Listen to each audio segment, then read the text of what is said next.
23 जुलाई 2020 हरियाली तीज कुंभ राशि आ गया है भाग्योदय का समय। दोस्तों, मनुष्य के जीवन में अच्छा और बुरा वक्त समय के साथ साथ आता जाता रहता है। जो भी उतार चढ़ाव व्यक्ति के जीवन में आते हैं, इसके पीछे ग्रहों की चाल मुख्य जिम्मेदार मानी गई है। ज्योतिष शास्त्र के अनुसार यदि किसी व्यक्ति की राशि में ग्रहों की चाल ठीक है तो इसकी वजह से जीवन बेहतर तरीके से व्यतीत होता है, परंतु ग्रहों की चाल ठीक ना होने के कारण जीवन में कठिनाइयां उत्पन्न होने लगती हैं। इसी वजह से हर किसी व्यक्ति की राशि उसके लिए बहुत महत्वपूर्ण होती है। आप अपनी राशि की सहायता से अपनी भविष्य के बारे में जानकारियां प्राप्त कर सकते हैं। ज्योतिष गणना के अनुसार आज हम आपको कुंभ राशि के बारे में बताने वाले हैं। देखते देखते ही हरियाली तीज आ गई है। इस बाद हरियाली तीज जो कि 23 जुलाई को मनाई जाएगी। इस दिन कुंभ राशि वालों का भाग्योदय होने वाला है। जीवन की तमाम मुश्किलें खत्म होकर जीवन में अब नई खुशियां आने वाली हैं। किसी दूसरे का उत्साह देखकर आप उत्साहित होंगे। इस राशि के स्टूडेंट्स अगर किसी नए कोर्स में एडमिशन लेना चाह रहे हैं तो वे ले सकते हैं। साहित्य से जुड़े लोगों को उनकी काबिलियत के लिए सम्मानित भी किया जा सकता है। समाज में आपका मान सम्मान बढ़ेगा। दोस्तों, ऐसे ही कुछ महत्वपूर्ण बातें आज की इस वीडियो में बताने वाले हैं, तो इस वीडियो को अभी लाइक करें और चैनल को सब्सक्राइब करना ना भूलें। तो चलिए दोस्तों, शुरू करते हैं। दोस्तों, सबसे पहले बात करते हैं कुंभ राशि की सामान्य राशिफल के बारे में। कामकाज में आ रही दिक्कत दूर होगी, आपकी इनकम बढ़ेगी, घर परिवार के सुख संसाधनों में बढ़ोतरी होने की संभावना बन रही है। माता पिता की सेहत में सुधार आएगा। परिवार के लोगों के साथ आप किसी धार्मिक स्थल की यात्रा पर जाने का प्रोग्राम बना सकते हैं। आपके परिवार का कोई सदस्य अथवा कोई मित्र आपको निराश कर सकता है और आपके सामने कोई परेशानी भी खड़ी कर सकता है। गुस्से में आकर शायद आप उन्हें डांटना चाहें, लेकिन अच्छा होगा कि आप उसे प्यार से ही समझाएं। उनको सजा देने की बजाय प्यार से समझना ही ठीक होगा, तभी उन्हें अपनी गलती का एहसास होगा। आप अपने पारिवारिक जिम्मेदारियों को ठीक प्रकार से निभा सकते हैं। कार्यस्थल में बड़े अधिकारी आपसे काफी खुश रहेंगे। अचानक आपको धन लाभ मिलने की संभावना बन रही है। वाहन, मकान की खरीदारी करने की योजना बना सकते हैं। दोस्तों, अब बात करते हैं कुछ ध्यान में रखने वाली बातों के बारे में। आपको अपने किसी जरूरी कार्य में दोस्तों का सहारा लेना पड़ेगा। बड़े भाई बहनों के साथ आप मौज मस्ती भरा समय व्यतीत करेंगे। काम के सिलसिले में आपको थोड़ी भागदौड़ करनी पड़ सकती है। इस राशि वाले लोगों को अपने किसी भी कार्य में जल्दबाजी करने से बचना होगा, अन्यथा आपको दिक्कत का सामना करना पड़ सकता है। शादीशुदा जीवन सामान्य तौर पर व्यतीत होगा। जीवन साथी के व्यवहार में कुछ बदलाव आने की संभावना बन रही है, जिसकी वजह से आप थोड़े परेशान रहेंगे। आपकी सेहत ठीक ठाक रहेगी। प्रेम जीवन बिता रहे लोगों का समय बेहतर गुजरने वाला है। आप अपने रिश्तों को मजबूत बनाने की हर संभव कोशिश कर सकते हैं। इस राशि के लोग अपने बच्चों की गतिविधियों पर ध्यान दें। वाहन के प्रयोग में आपको सावधानी बरतने की जरूरत है। दोस्तों, अब बात करते हैं कुंभ राशि की धन राशिफल के बारे में। यह सही वक्त है कि आप अपनी आर्थिक जिम्मेदारियों को समझें और अपने आर्थिक लक्ष्य हासिल करने के लिए पूरी तरह से कोशिश करें। चाहे इसमें जो भी जोखिम हो और जितनी भी कड़ी मेहनत करनी पड़े, आगे बढ़े।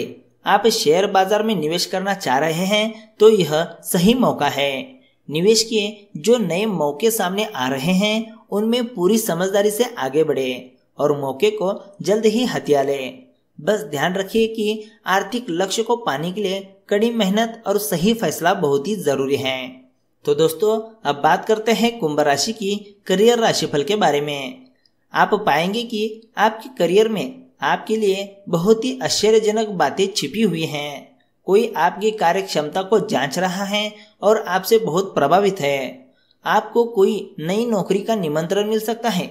इस मौके का लाभ उठाकर आप अपने करियर को आगे और बढ़ा सकते हैं। दोस्तों, अब बात करते हैं कुंभ राशि की लव राशिफल के बारे में। आप सारे कामों को छोड़कर अपने पार्टनर पर ध्यान केंद्रित रखिएगा। दोनों एक दूसरे से खूब बातें करेंगे और अपने जज्बातों को जाहिर करेंगे। यह रिश्ते को और गहरा बनाएगा। एक दूसरे के साथ आनंद करें। दोस्तों अब बात करते हैं कुंभ राशि की स्वास्थ्य राशिफल के बारे में। आपको अपने परिवार वालों की सेहत के प्रति सावधानी बरतनी होगी। चिंता की कोई बात नहीं है, बस इतना ध्यान रहे कि आप उन्हें सालाना जांच के लिए लेकर जाएं। आपका उनकी तरफ प्यार और रोजाना देखकर उन्हें अच्छा लगेगा। तो दोस्तों यह थी कुंभ राशि के बारे में। अब बात करते हैं हरियाली तीज के बारे में। हरियाली तीज कब है, इसकी महत्व क्या है और इसके व्रत के लाभ हमें क्या क्या मिलने वाले हैं। सबसे पहले बात करते हैं इसकी व्रत पूजन विधि और कथा के बारे में। सावन के मौसम में जब हर तरफ हरियाली ही हरियाली होती है, यानी कि धरती जब हरी चादर ओढ़ लेती है, तब हरियाली तीज का पर्व मनाया जाता है। यह पर्व सावन माह के शुक्ल पक्ष की तृतीया को मनाया जाता है।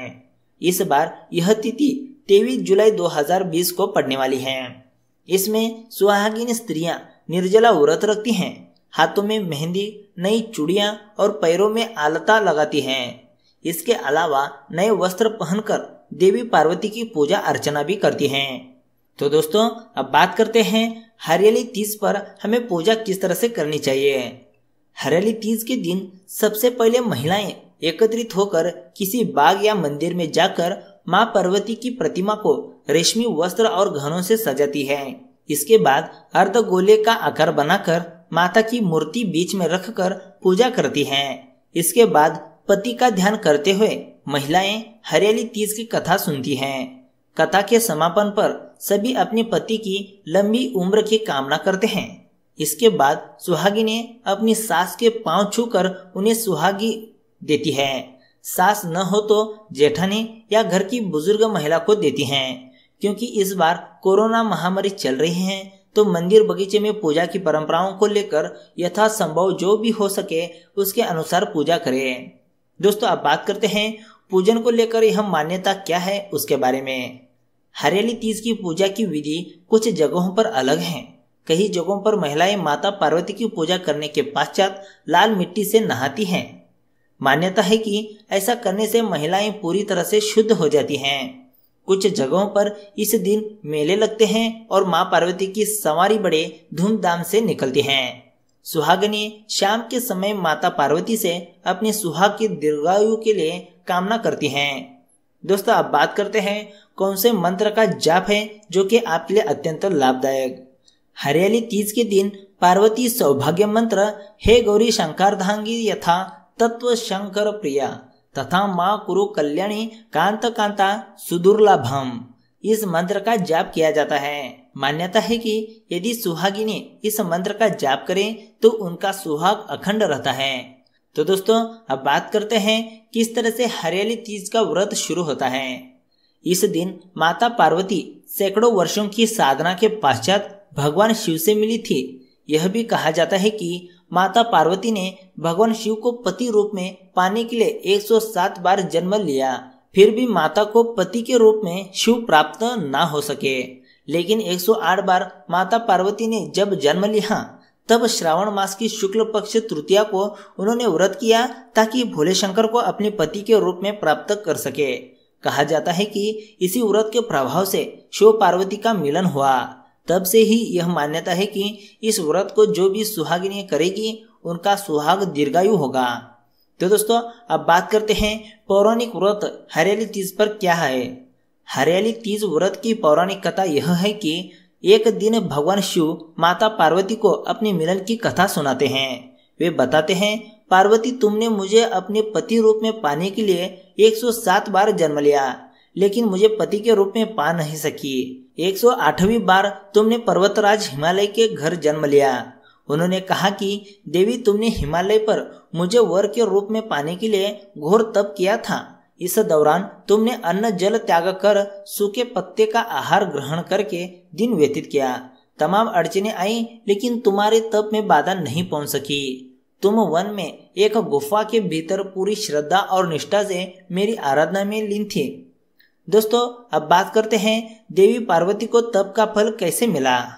भोलेनाथ कहते हैं कि पार्वती इस शुक्ल पक्ष की तृतीया को तुमने मेरी आराधना करके जो व्रत किया था, उसे के परिणाम स्वरूप हम दोनों का विवाह संभव हो सका। इस व्रत का महत्व यह है कि इस व्रत को पूर्ण निष्ठा से करने वाली प्रत्येक स्त्री को मैं मनवांछित फल देता हूँ। भोलेनाथ ने पार्वती जी से कहा कि जो भी स्त्री इस व्रत को पूरी श्रद्धा और निष्ठा से करेगी उसे तुम्हारी तरह अचल सुहाग की प्राप्ति होगी। मान्यता है कि इस कथा को जो भी स्त्री पढ़ती या सुनती है वह अखंड सौभाग्यवती होती है। तो दोस्तों यह थी हरियाली तीज के बारे में। तो दोस्तों आज की इस वीडियो में बस इतना ही।